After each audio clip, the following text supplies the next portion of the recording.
The Indiana Fever cruised to a convincing 111-87 victory over the Los Angeles Sparks on Saturday night, delivering their most lopsided win of the season. 4 Fever players finished in double figures. The team shot an impressive 55% from the field and at one point stretched the lead to 35 points. By every basketball measure, it was a commanding performance. Instead, all eyes shifted to the atmosphere inside Gainbridge Fieldhouse. During a nationally televised CBS broadcast, cameras repeatedly showed noticeable sections of empty seats throughout the arena. That quickly became the biggest talking point of the night. What do you think? Did you tune in to Saturday night's game at Gainbridge Fieldhouse, watch it on TV, or decide to sit this one out? Share your thoughts in the comments, and let's all wish Caitlin Clark a speedy recovery and hope to see her back on the court soon. As you can see, the entire arena is up for sale. For sale by owner, 2 tickets for a make-believe basketball game featuring a collection of unknown players who go unrecognized at family reunions. The cheapest seats for this instant classic are selling for $16. Seats in the lower bowl are selling for less than $100. Let's start. Here's a completely rewritten version that keeps the same core message, tone, and impact while using fresh wording and natural flow. All player names and spelling have been corrected. The real story started long before the opening tip. Just hours before the game began, Gainbridge Fieldhouse still had a massive number of unsold seats spread throughout nearly every section of the arena. This wasn't just the usual last-minute availability, it was thousands of tickets still waiting for buyers. The pricing told an even bigger story. Fans could get into the arena for as little as $5, while courtside and premium seats that typically sell for $100 to $200 during a Caitlin Clark game had fallen to around $16. It wasn't a slow decline in demand. As soon as Caitlin Clark was officially ruled out, ticket prices dropped dramatically, with the resale market losing value almost overnight. I'm afraid the boycott will be fully operational when your game arrives. Yeah, full-on dark side, Emperor Palpatine action, Return of the Jedi, Return of the Fandom, Revenge of the Fandom. It's bad news across every single Indiana Fever social media post. Photos and videos from the arena only added to the conversation. Images showed large stretches of empty seats in the upper level, while wide-angle shots of the lower bowl revealed entire rows with few or no fans. One clip that spread across social media before tip-off made the arena look far quieter than what many expected for a nationally televised primetime matchup. The official attendance was announced at around 16,000, but many people who attended the game said the crowd didn't fully arrive until well after tip-off, and some sections remained noticeably sparse throughout the night. That distinction is important because tickets distributed or sold don't always reflect how many people are actually in their seats watching the game. Saturday night's game highlighted that difference in real time. It suggested that some ticket holders chose not to attend, while others who tried to resell their seats struggled to find buyers after demand dropped. The contrast between the reported attendance and the visible crowd became one of the night's biggest talking points. This does not look good. This does not look good. You can see empty seats all over the place. All over the place. The upper deck is completely, you see these seats up here completely empty. Completely empty up here. Barely any people up here. I mean, it's empty seats all over the place, man. You could spot a nickel on the floor. Bad. Look at it. This whole section is empty. The entire section is empty. The Fever's social media activity also became part of the discussion. On the same day Caitlin Clark was announced out, the team promoted a Calling All Gamecocks giveaway, encouraging fans to attend the matchup against the Los Angeles Sparks for a chance to receive an exclusive South Carolina-themed hat. For many fans, the timing couldn't have been worse. Instead of generating excitement, the promotion sparked a wave of negative reactions. The replies quickly filled with comments from disappointed supporters, expressing that they no longer plan to watch or attend the game without Clark in the lineup. Messages such as "No CC, no game," and "First game I've missed in 3 seasons," began circulating widely across social media. One fan even joked that they were issuing their own injury report, writing, "Ruled out for Saturday, no return timetable." The post quickly spread online, becoming one of the most shared reactions of the night and further fueling the conversation surrounding Clark's absence. All it is, empty. I mean, this is just one shot. I mean, it looks really, really bad. It looks like the damage has been done, and the fans have stood up and said enough is enough. Okay, it looks like the fans said enough's enough, man. We're not showing up for this. We got other angles, yo. And it says this is just 5 minutes before tip-off.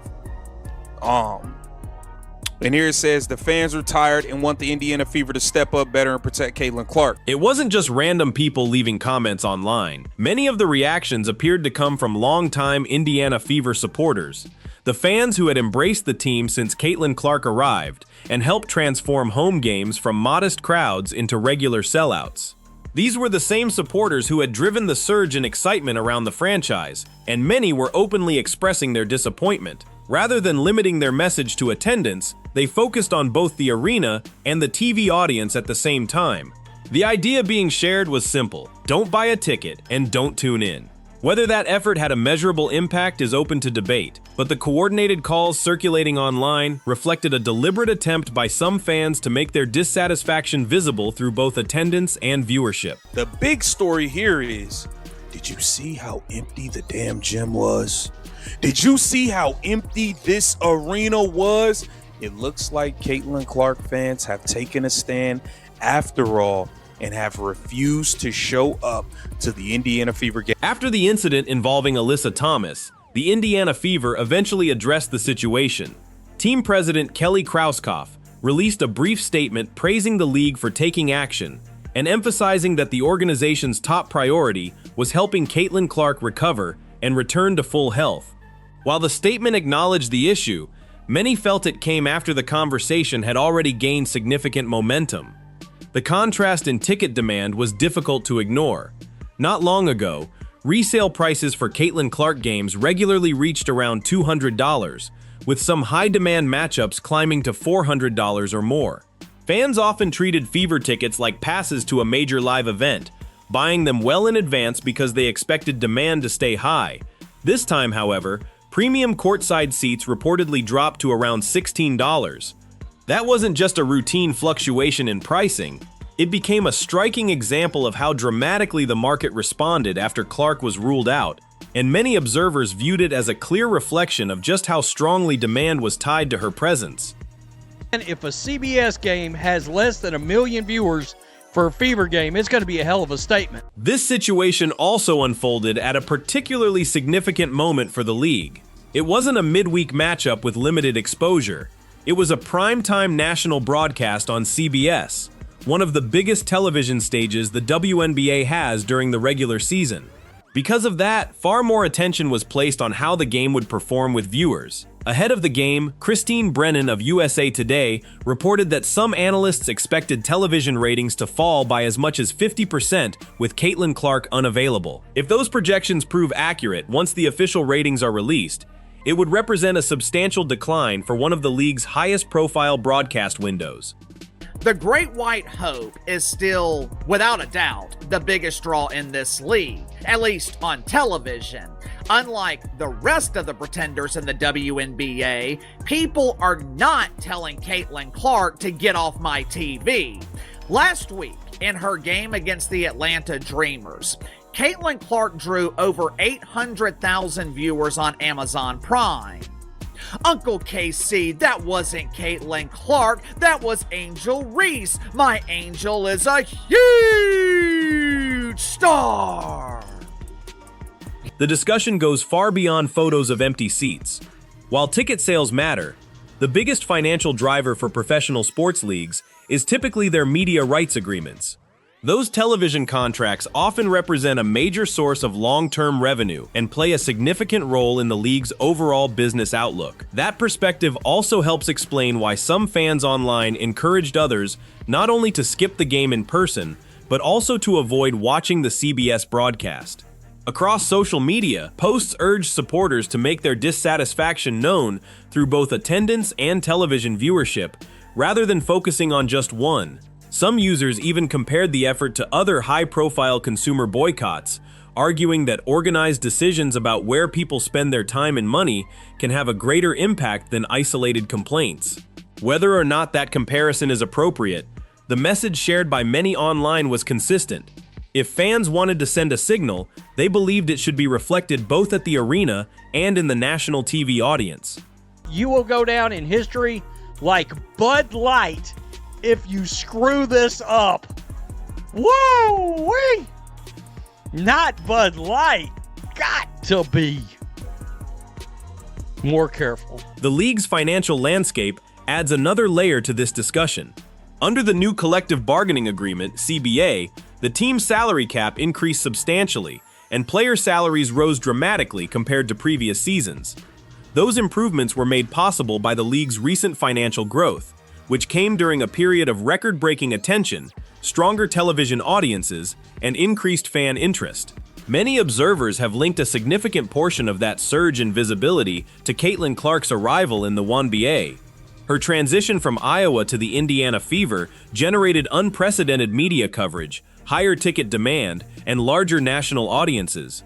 While the league's recent growth has been driven by multiple factors, Clark has been widely recognized as one of its biggest catalysts. On Saturday night, the conversation extended well beyond the final score. Attention centered on the visible attendance, the sharp drop in resale ticket prices, and the anticipation surrounding the upcoming television ratings. At the very same time, Fever head coach Stephanie White became emotional while speaking about Ty Harris, reminding everyone that, behind all the business discussions and public debate, there were also deeply personal moments unfolding within the team. Great job. I'm really proud of you. It was nice to not sweat one out, right? It was nice to come in and to have high energy, right? To play together, to continue to build on a lead. Ty?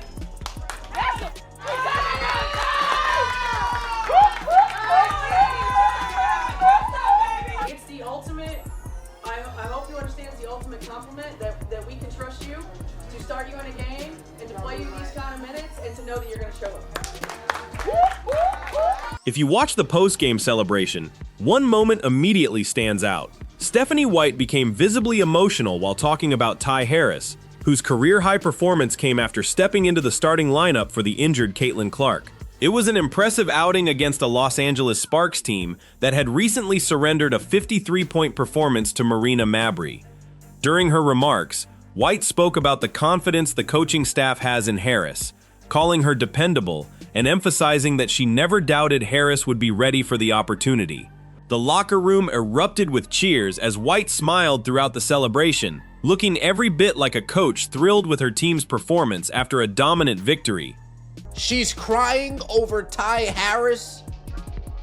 Dude, she's crying over Ty Harris playing in a basketball game and doing well.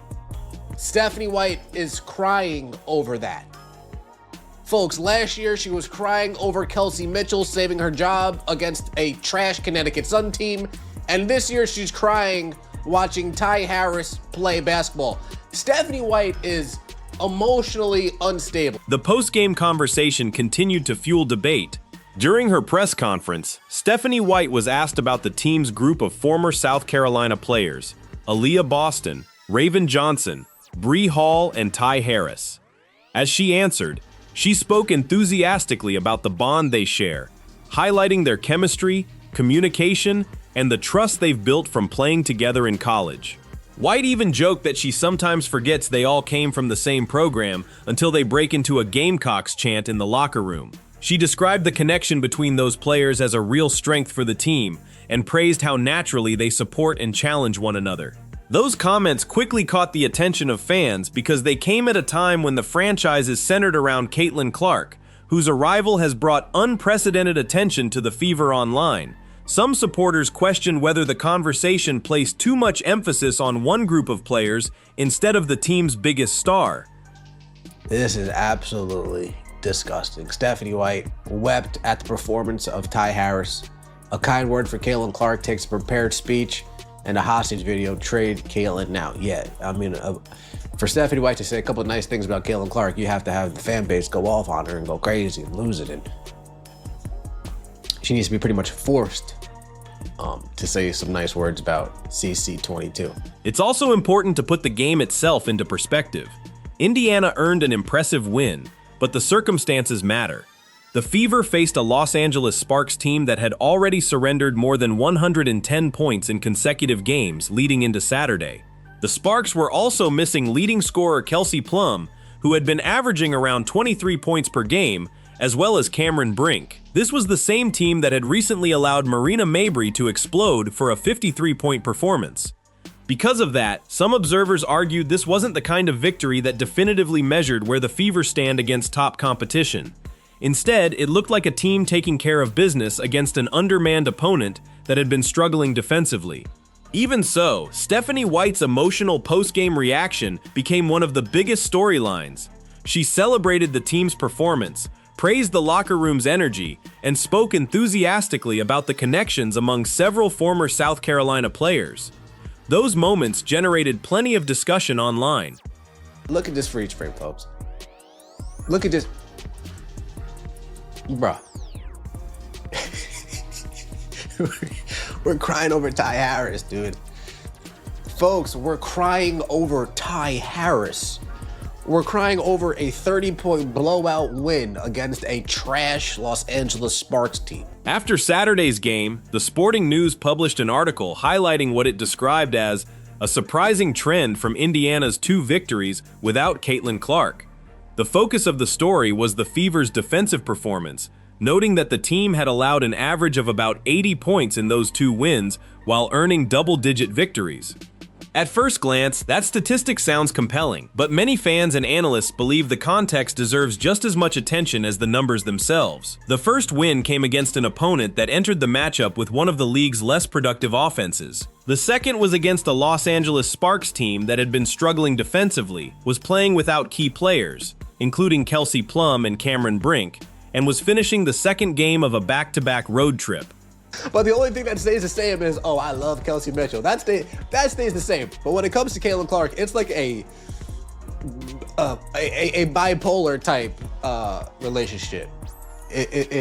She's just sitting there holding a rose. She loves me. Well, I love her. I love her not. I love her. I love her not. It's get Caitlin Clark away from this toxic individual, please. Looking at Caitlin Clark's 2026 season as a whole provides important context.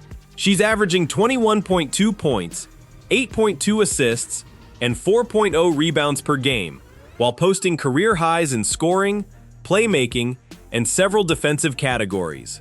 She's been the engine of Indiana's offense, creating opportunities for both herself and her teammates while facing opponents at full strength throughout the season. With Clark in the lineup, the Fever compiled an 11-8 record and consistently had the offensive firepower to challenge some of the league's strongest teams. In her absence, Indiana has earned impressive victories, but those wins have also come against opponents that many observers consider among the league's weaker defensive squads. That doesn't take anything away from what Indiana accomplished on Saturday. Kelsey Mitchell delivered an outstanding 26-point performance with efficient shooting. Aaliyah Boston added 17 points in just 21 minutes, continuing her strong play, while Ty Harris made the most of her opportunity by recording a season-high 16 points. Those performances showcased the Fever's depth, something that could become a major advantage later in the season. What do you think? Did you attend the game at Gainbridge Fieldhouse, watch it on TV, or decide to skip it altogether? Share your thoughts in the comments below, and let's all wish Caitlin Clark a speedy recovery. If you enjoyed this breakdown, be sure to like the video, subscribe to the channel, and turn on notifications so you never miss our latest WNBA news, analysis, and breaking stories. Thanks for watching, and we'll see you in the next video.